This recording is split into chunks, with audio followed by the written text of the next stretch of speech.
Kembali di Kompas Petang, Saudara. Anggota DPR mendapat kenaikan tunjangan untuk beras dan transportasi naik. Mereka juga mendapatkan tunjangan rumah dinas. Total anggota Dewan bisa membawa pulang 70 juta rupiah per bulan. Publik ramai membicarakan naiknya tunjangan anggota DPR RI. Wakil Ketua DPR RI menegaskan gaji pokok anggota Dewan periode 2024-2029 tidak naik, sekitar 7 juta rupiah. Yang naik adalah komponen tunjangan seperti beras hingga transportasi. Dengan tambahan ini, total pendapatan bersih anggota DPR per bulan sekitar 70 juta rupiah. Gaji tidak ada naik, gaji kami tetap terima kurang lebih 6,5 juta, hampir 7 juta. Tunjangan beras kami cuma dapat 12 juta. Dan ada kenaikan sedikit dari 10 kalau tidak salah. Tunjangan lain juga ada kenaikan sedikit-sedikit.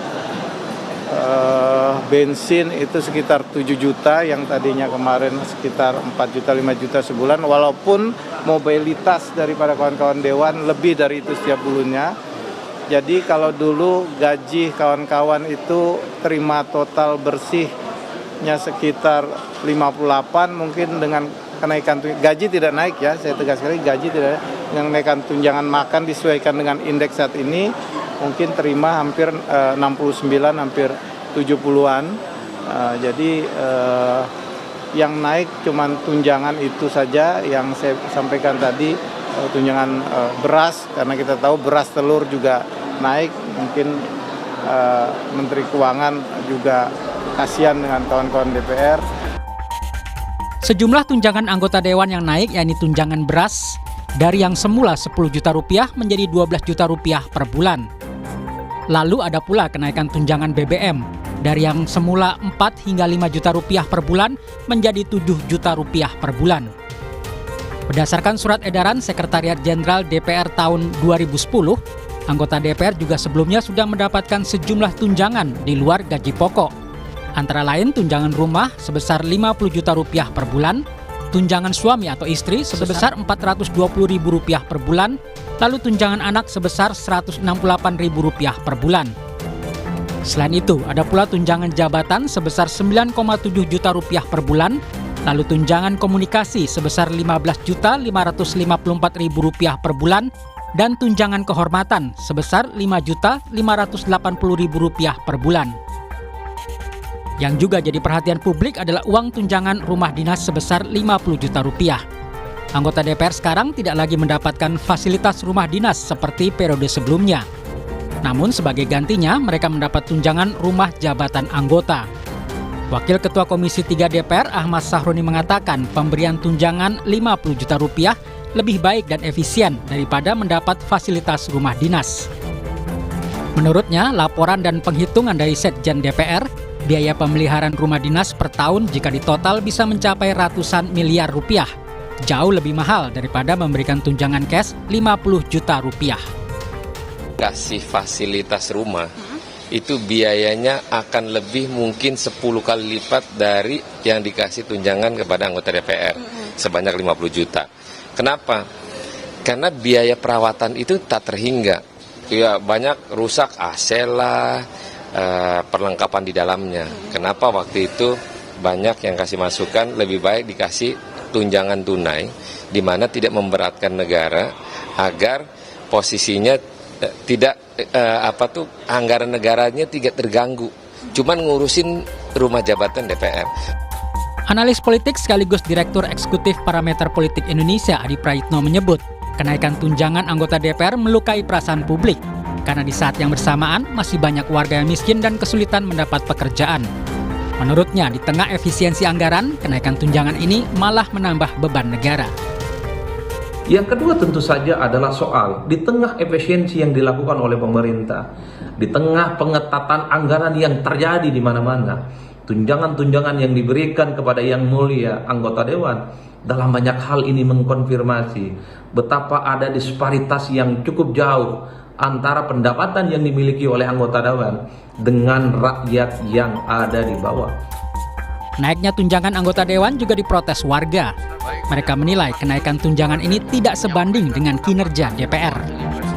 Ya gitu, mungkin kalau bisa dibarengin dengan kerja nyatanya gitu di sekalian dijabarin. Jadi pas berita ada angka itu muncul, harusnya mereka juga sambil ini portofolio kita gitu. Jadi kan misalnya kita bisa lebih percaya gitu kalau misalnya ada bukti kerja nyatanya juga gitu. Karena kan emang angkanya jauh banget. Menurut saya perlu dipertimbangkan atau dikaji ulang ya, apakah memang sepenting itu untuk memberi tunjangan rumah dengan gaji yang itu tadi lebih dari UMR dalam sehari mungkin ya, gitu sih. Harus ada indikator yang jelas, khususnya dalam fungsi legislasi, sehingga masyarakat bisa menilai kerja-kerja wakil rakyat sebelum mereka mendapat berbagai tunjangan. Tim Liputan, Kompas TV.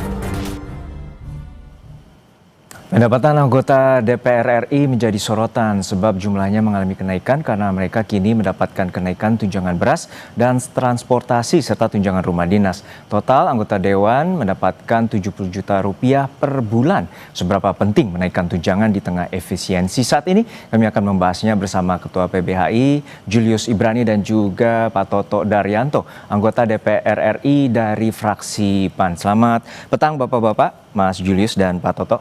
Semoga sehat-sehat selalu.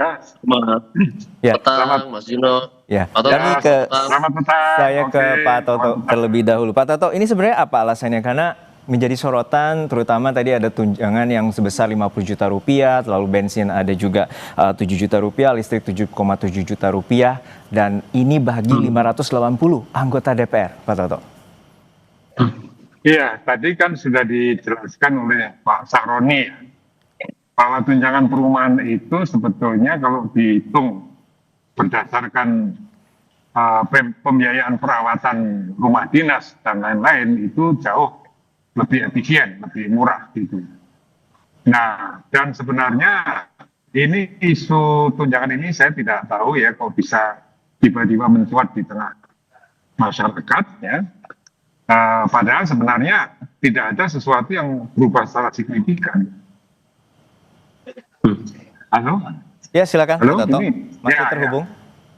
Ya. Jadi itu yang kami agak heran mengapa ini terjadi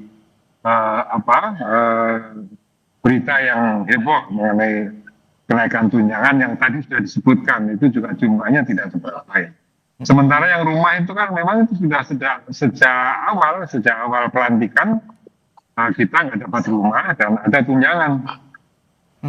Nah, kalau dihitung-hitung berdasarkan pengeluaran para anggota dewan, sebenarnya apa yang didapat DPR dari seluruh tunjangan-tunjangan itu rasanya juga belum terlalu memadai sebenarnya. Walaupun ini menjadi introspeksi bagi kami untuk mendengar aspirasi masyarakat dan memang sebaiknya anggota dewan meningkatkan kinerjanya.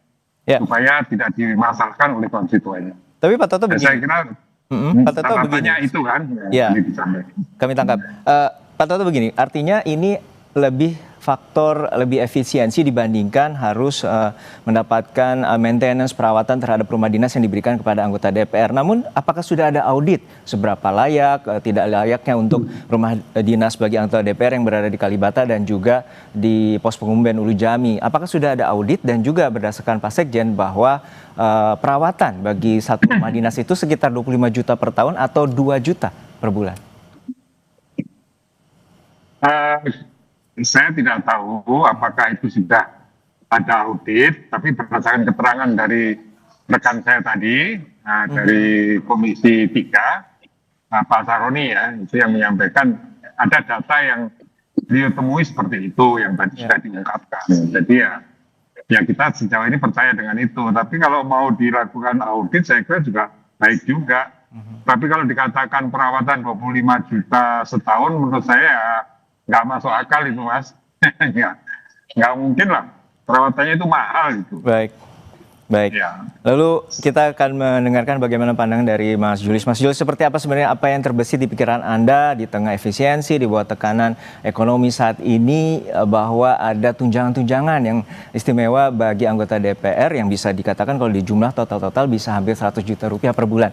Tapi jawabannya nanti dulu, hanya di Kompas Petang usai jeda.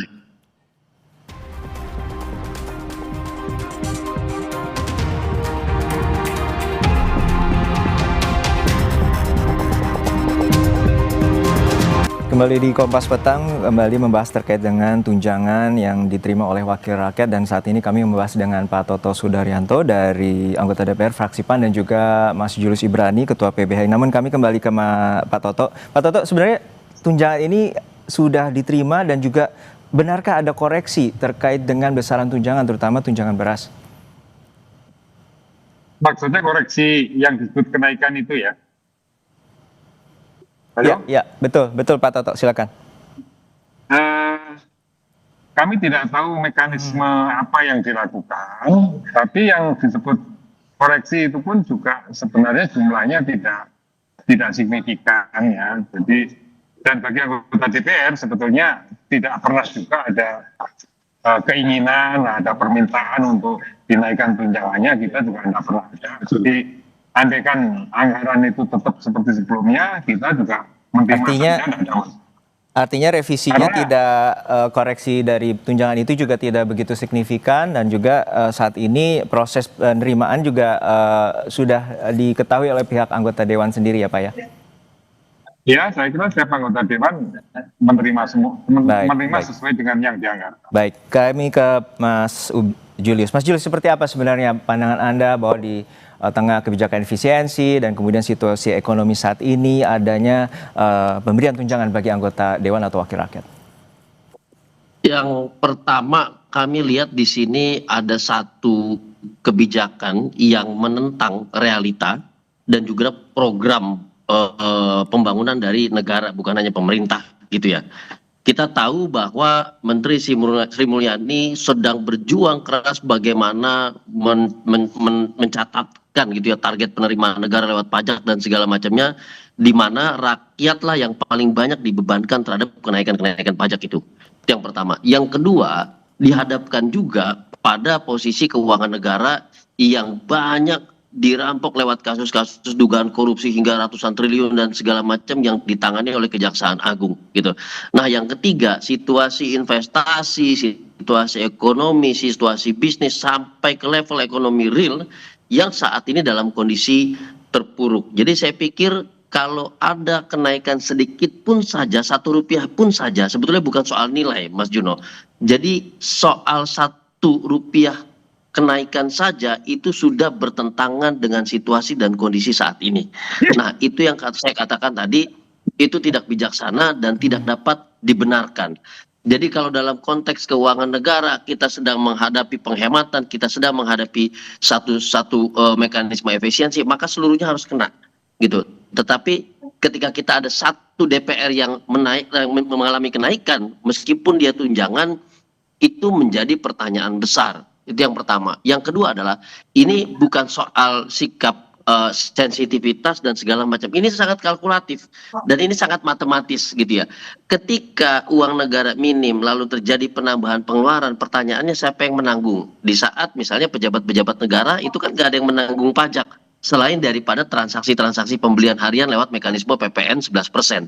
Maka yang menanggung ini adalah rakyat, tentu akan rakyat. Maka di situ ada penambahan beban rakyat selama terjadi kenaikan gitu ya. Kalau tidak terjadi kenaikan, maka struggling perjuangan dengan kondisi sekarang saja itu sudah berat gitu. Lalu ditambah.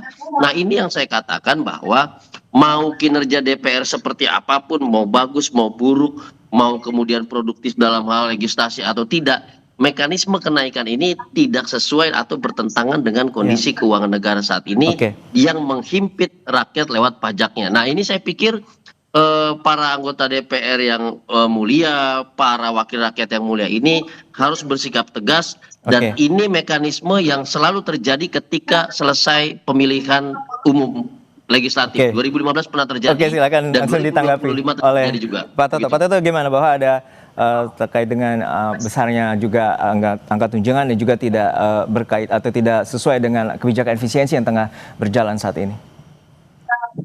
Ya tadi sudah dikatakan kan sebenarnya jumlah kenaikan itu tidak besar walaupun tadi dipersoalkan oleh Mas Julius seberapapun besarnya karena ada kenaikan itu dianggap menciderai lah dari program pembangunan atau membebani masyarakat kita ya.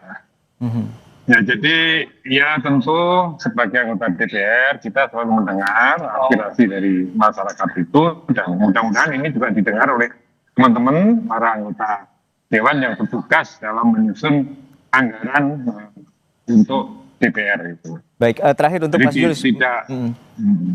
Ya, baik Mas Julius, untuk terakhir bahwa saat ini sebenarnya apa mekanismenya terkait dengan koreksi atau merevisi atau membatalkan proses tunjangan ini, apakah mungkin? Sangat dimungkinkan, amat sangat dimungkinkan. Kesekjenan itu harus menunduk pada kebijakan keuangan negara di tangan Menteri Keuangan. Baik. Harus realistis pada situasi keuangan dan perpajakan saat ini dan kondisi keekonomian kita apakah mampu memenuhi itu semua. Jadi saya pikir wakil rakyat harus mewakili kondisi rakyat. Kita percaya penuh wakil rakyat akan mengikuti penderitaan rakyat yang saat ini dibebani oleh banyak pajak dan berusaha untuk survive dalam kondisi ekonomi yang begitu sulit. Gitu Mas Juno. Baik, terima kasih atas perspektifnya Mas Julius Ibrani, kita Ketua. paham ya. Baik. Jadi Mas, halo. Ya, silakan singkat saja Pak Toto, silakan. Ya, artinya kami semua paham dengan penjelasan Mas Julius tadi dan ya kita serahkan penuhnya kepada pimpinan untuk mengambil kebijakan. Baik, terima kasih. Atas semua masukan. Baik, terima kasih Pak Toto Daryanto telah bersama kami, anggota DPR dari fraksi PAN, dan juga Mas Julius Ibrani, Ketua PBHI, telah berbagi perspektif bersama kami di Kompas Petang.